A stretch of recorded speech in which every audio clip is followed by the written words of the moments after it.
Pernah tidak kalian memikirkan bagaimana kelelawar dapat menemukan makanan meskipun dalam gelapnya malam?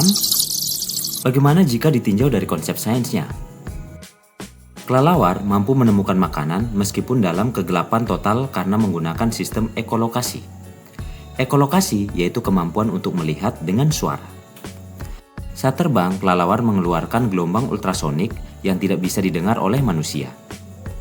Gelombang ini akan memantul ketika mengenai benda seperti serangga atau dinding, lalu pantulannya diterima oleh telinga sensitif kelelawar.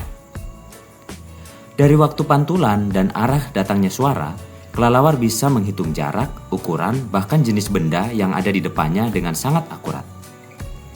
Dengan sistem ekolokasi ini, kelelawar dapat membedakan mana yang mangsa dan mana yang bukan, bahkan saat terbang cepat di malam hari.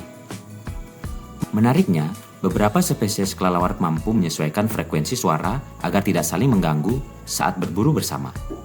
Jadi, meski dunia sekitarnya gelap gulita, bagi kelelawar itu seperti dunia penuh gema yang memberi petunjuk arah dan makanan. Itulah alasan mengapa kelelawar dapat menemukan makanannya meskipun lingkungannya gelap gulita.